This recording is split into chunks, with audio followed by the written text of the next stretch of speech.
Bonjour, je suis Jean-Luc Romero-Michel, président d'honneur de la DMD. Je suis heureux de vous accueillir pour ce talk du lundi, évidemment toute l'actualité sur la fin de vie.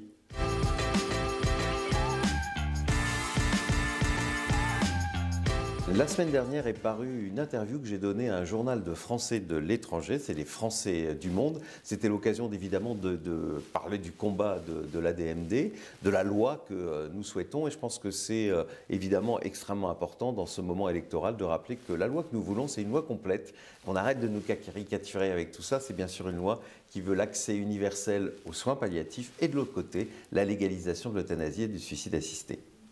J'ai eu le plaisir en fin de semaine de voir la présidente de notre comité d'honneur, Noël Châtelet. Vous connaissez bien sûr Noël Châtelet, cette écrivaine, cette femme très engagée à nos côtés. Et aujourd'hui, elle travaille sur un très très beau projet. C'est ce téléfilm qui doit être fait sur les amants du Lutetia. Vous vous souvenez, ce couple qui s'était donné la mort dans cet hôtel Lutetia, avec une actrice toute particulière dans ce film, et on aura l'occasion d'en reparler évidemment à de nombreuses occasions ici, c'est, vous imaginez, notre Line Renaud.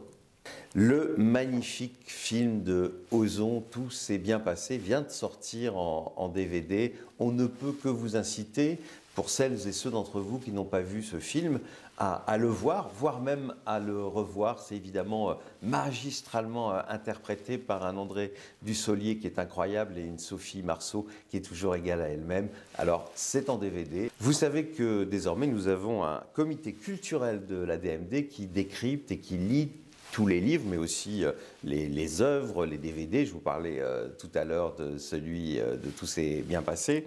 Cette semaine, 2 livres tout particulièrement ont retenu notre attention. Un livre qui évidemment nous est guère favorable, c'est celui de Monsieur Le Moerdec, Fin de vie en République. C'est toujours intéressant de connaître les arguments de nos opposants, surtout quand ils sont caricaturaux à ce point-là. Et par contre, un livre très important, très difficile, ce sont Les Fossoyeurs de Victor Castanet. Vous savez, ça fait longtemps qu'on dit à la DMD, et quand j'en étais le président, et Jonathan continue aujourd'hui, nous nous rappelons les conditions très difficiles dans un certain nombre d'EHPAD, où on force parfois des gens à se nourrir, à se soigner, où on leur fait subir des multiples opérations. Eh bien, ce livre dénonce un système qui est absolument terrible. Et vous savez, nous, on se bat pour une fin de vie digne aussi. C'est pas seulement la mort, c'est aussi de pouvoir avoir dans nos derniers moments, même s'ils sont difficiles, les meilleures conditions, parce qu'on est des citoyennes et des citoyens, et qu'on a le droit, quand en plus on a travaillé toute sa vie, d'être traité humainement et de vivre dans de belles conditions. Donc je ne peux que vous conseiller ce livre qui est d'ailleurs déjà un best-seller et qui touche toutes celles et tous ceux qui ont malheureusement des parents qui sont dans des EHPAD. Alors évidemment, ne généralisons pas, il y a des EHPAD où ça se passe bien, mais on voit qu'il y a un vrai problème, et en tout cas, le problème des politiques qui ont beaucoup de mal à s'occuper de la question de la fin de vie. Et bien voilà, c'est terminé. Comme d'habitude, vous allez sur les réseaux sociaux, vous commentez avec évidemment le hashtag le talk du lundi, et la semaine prochaine, vous retrouverez notre président, Jonathan Denis, pour ce talk du lundi. Je vous souhaite une excellente semaine et faites attention à vous. Je vous rappelle, la Covid est toujours là.